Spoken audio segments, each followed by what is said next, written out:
Chapter 381, Various Powers. Among the two factions of people that had appeared in the teleportation array, one of them were mostly wearing white-robed with golden clouds embroidered upon them, and if Han Li were present, he would have immediately been able to identify their leader as none other than the master of the Northern Glacial Immortal Palace, Xiao Jinhan. Behind him were 4 or 5 other people dressed in Northern Glacial Immortal Palace attire, including Deputy Palace Master Shui Ying and the Golden Immortal Lu Yue. Aside from them, there were also 3 Blaze Dragon Dao Dao Lords led by Ouyang Quishan. As for the other group, they were all dressed in the signature blue robes of the Vast Flow Palace, and they were led by Palace Master Luo Qinghai. Beside Luo Qinghai stood an effeminate young man who appeared to have been in his early 20s, and even though he was a man, he struck the beholder with the impression that they were looking at a beautiful woman. As for the rest of the Vast Flow Palace cultivators, most of them had been present during the Battle of the Blaze Dragon Dao. There was an excited look on Lu Jun's face as he stepped forward before extending a respectful salute. "I am the master of Blackwind Island, Lu Jun, and I would like to extend a warm welcome to Palace Master Jin and Palace Master Luo, as well as all other seniors and fellow Taoists. It is truly an honor for our Blackwind Island to be hosting all of you." The man with the Feng surname beside him also stepped forward before extending a respectful salute toward Xiao Jinhan. Xiao Jinhan merely gave the two a slight nod, then led the way out of the teleportation array. Meanwhile, Luo Qinghai returned Lu Jun's salute as he said, "You're far too kind, Island Master Lu." After that, he and the Vast Flow Palace cultivators also emerged from the teleportation array. Lu Jun's duo immediately stepped aside upon seeing this, and it was as if the two of them were acting as servants, while all of the other Blackwind Island cultivators present were standing respectfully to the side, not daring to make even a single sound. "So this is the Blackwind Sea. The world's origin chi here is a little sparse, but overall it's not a bad place," Luo Qinghai remarked as he made his way over to a window of the teleportation pagoda before looking outside. "I didn't think that we would meet again so soon after we last met in the Blaze Dragon Dao. What a coincidence this is, fellow Taoist Luo," Xiao Jinhan said as he took a glance at Luo Qinghai. "I also wasn't expecting to see you again at Waveview City, Palace Master Xiao. May I ask why so many of your Northern Glacial Immortal Palace's cultivators have come to this secluded region on this occasion? If you require the assistance of our Vast Flow Palace, please feel free to tell me, and we'll be happy to do your bidding," Luo Qinghai replied with a smile. A cold smile appeared on Xiao Jinhan's face upon hearing this, and he took a glance at the Vast Flow Palace cultivators before replying, "Why ask a question you already know the answer to, fellow Taoist Luo? At the moment, the Vast Flow Palace is truly at the height of its powers. Not only does it have the 5 extreme palace masters on the Upper R continent, the 7 Vast Flow disciples are also vastly renowned. Even the young man standing beside you right now possesses exceptional aptitude that I'm extremely envious of. What right do I have to ask all of you to do my bidding?" Luo Qinghai's smile remained unchanged as he said, "Oh, how rude of me. This is my disciple, Nan Kemeng. Menga, pay your respects to Palace Master Xiao. Right now, Palace Master Xiao is the most powerful figure in the entire Northern Glacial Immortal region. If you can receive some guidance from him, you'll stand to benefit for the rest of your life." Nan Kemeng's brows furrowed slightly in reluctance, but he still did as he was told, stepping forward as he cupped his fist in a salute. "Junior Nan Kemeng pays his respects to Palace Master Xiao." Xiao Jinhan merely nodded in response in an expressionless manner. Luo Qinghai gestured for Nan Kemeng to step back behind him, then said, "As we both know, that place has descended upon the Blackwind Sea. Given your powers and sources, I'm sure you've already uncovered the location of its entrance, right? You have far too high an opinion of our Northern Glacial Immortal Palace, fellow Taoist Luo. We've only just received wind of this matter," Xiao Jinhan harumphed coldly. "Is that so? If you still haven't uncovered the location, then those people from the Dawnfall sect most likely haven't found it either. In that case, it looks like our Vast Flow Palace still has some chances," Luo Qinghai chuckled. Are you saying that there are already members of the Dawnfall sect here? Xiao Jinhan asked. I'm not sure, I've only been hearing some rumors. Oh, by the way, I also heard that the Grand Elders of the Dawnfall sect seem to have already come out of seclusion, Luo Qinghai replied in an ambiguous fashion. You really do have some exceptional sources, fellow Taoist Luo, Xiao Jinan said as his eyes narrowed slightly. You're far too kind, Palace Master Xiao. No one's sources can compare with the northern glacial immortal palaces in this immortal region. Bailey Yan had done everything in his power to hide himself in the Blaze Dragon Dao, yet you were still able to find him, Luo Qinghai remarked as he took a meaningful glance at the three Dao lords behind Xiao Jinhan.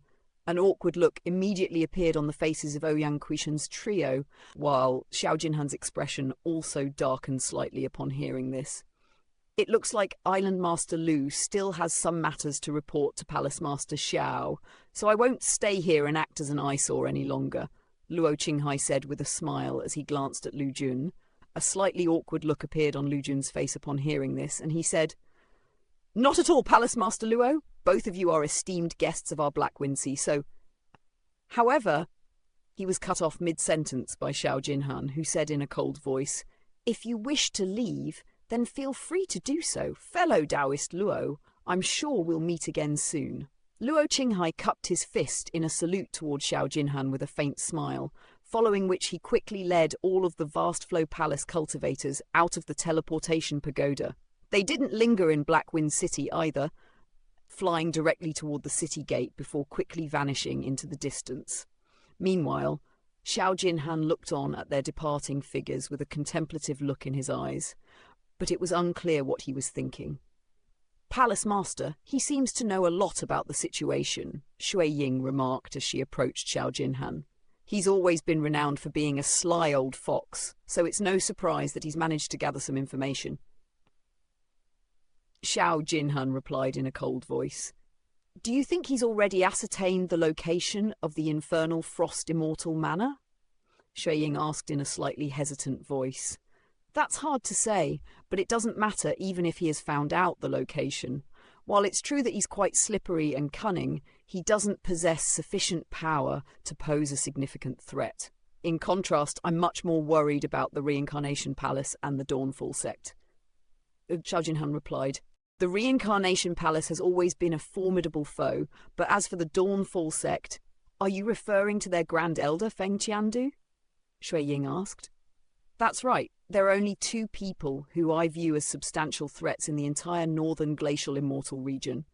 At this point, Bailey Yan is no longer worthy of concern, so Feng Qiandu is the only one left, Xiao Jinhan said in a cold voice.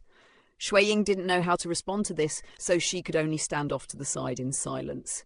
Xiao Jinhan also stood in silence for a while before turning to Lu Jun and the man with the Feng surname as he instructed, Give me a detailed rundown of all of the information that you've gathered thus far.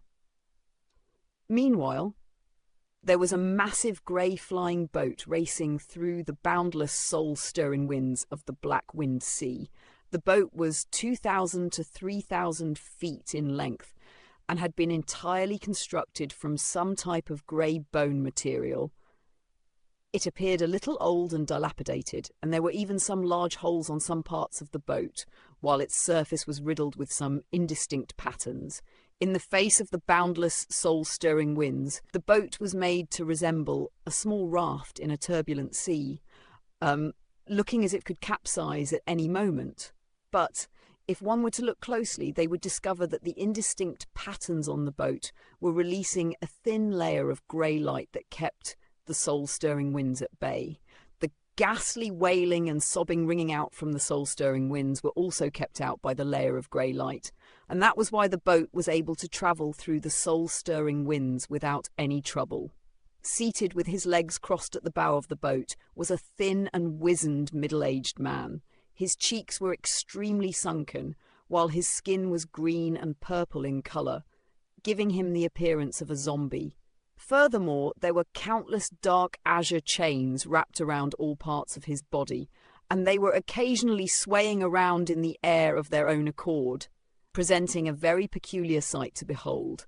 The zombie-like man was looking directly forward with two balls of green flames shimmering in his pupils, and there was a complex grey array engraved onto the boat beneath him, extending in all directions to all parts of the boat. Right at this moment, a figure emerged from within the boat before arriving beside the zombie-like man. It was a man who appeared to have been 30 to 40 years of age, and he was dressed in a grey brocade robe. His left eye was tightly shut, and there was a deep scar on his eyelid, indicating that he had been dealt an extremely severe injury there. "Can you still keep going, Senior Marshal Brother?" the grey-robed man asked. "I'm fine," the zombie-like man replied. "It's a good thing that we have this flying boat of yours, otherwise there's no way we'd be able to pass through these soul-stirring winds," the grey-robed man said with a smile. "These soul-stirring winds are indeed quite formidable, but there are many ways to pass through them," the zombie-like man replied in an indifferent voice. "I would say that there are no more than 3 people in the entire northern glacial immortal region that can say that. I may be the master of the Dawnfall sect, but even I wouldn't dare to make such a bold claim," the grey-robed man said with a smile. A hint of pride flashed through the zombie-like man's eyes upon hearing this. "Rest assured, Senior Marshal Brother, I'll be sure to do everything in my power to help you obtain the treasures required for you to reach the high zenith stage," the grey-robed man vowed with a serious expression. "You have my thanks, Junior Marshal Brother," the zombie-like man replied with a nod. "There's no need to thank me, Senior Marshal Brother," the grey-robed man said as he hurriedly waved a hand in response. Right at this moment, a thought seemed to have occurred to the zombie-like man, and a cold gleam appeared in his eyes as he said, "There's been too much on my plate lately, so I didn't get a chance to ask. But have we still not managed to uncover the identity of the culprit who killed Fang Pan and Zhong Luan?"